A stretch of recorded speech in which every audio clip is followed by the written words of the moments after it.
दिल्ली में संसद के मॉनसून सत्र के पहले ही दिन सुरक्षा व्यवस्था पूरी तरह हाई अलर्ट पर पहुंच गई है।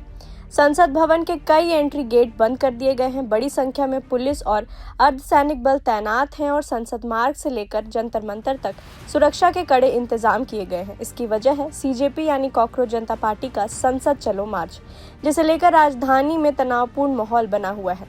दिल्ली पुलिस ने संसद परिसर के आसपास सुरक्षा बढ़ा दी है। कई प्रवेश द्वारों को एहतियात के तौर पर बंद रखा गया है और हर आने जाने वाले व्यक्ति की सघन जांच की जा रही है। संसद मार्ग, विजय चौक, नॉर्थ ब्लॉक और आसपास के इलाकों में बैरिकेडिंग कर दी गई है। कई जगहों पर अतिरिक्त पुलिस बल और आरएएफ के जवान भी तैनात किए गए हैं। दरअसल सीजेपी ने पहले ही 20 जुलाई को संसद चलो मार्च का ऐलान किया था।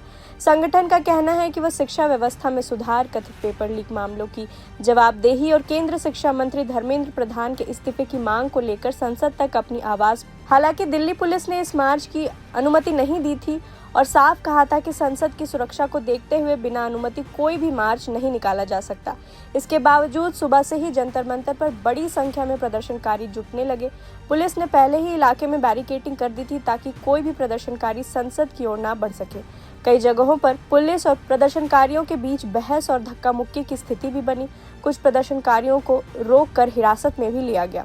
उधर सीजेपी के नेताओं का कहना है कि उनका आंदोलन पूरी तरह शांतिपूर्ण है और उनका मकसद सिर्फ अपनी मांगों को सरकार तक पहुंचाना है। संगठन के नेताओं ने ये भी कहा कि प्रशासन के साथ बातचीत करने के लिए वो तैयार हैं। इसी बीच सीजेपी के प्रवक्ता सौरभ दास को बातचीत के लिए डिप्टी कमिश्नर के कार्यालय ले जाया गया, जहां प्रशासन और आंदोलनकारियों के बीच बातचीत की कोशिश हुई।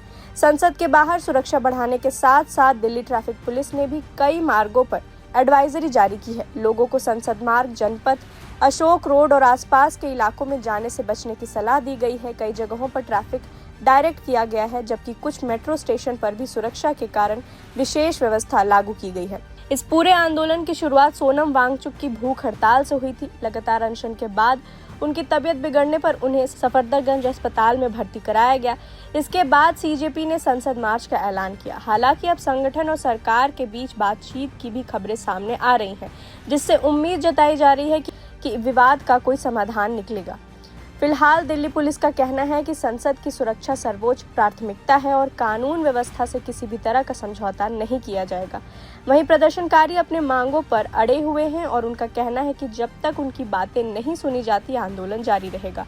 अब देखना होगा कि सरकार और आंदोलनकारियों के बीच बातचीत किस दिशा में जाती है। क्या संसद सत्र के दौरान कोई बड़ा फैसला सामने आएगा या फिर यह आंदोलन और तेज होगा?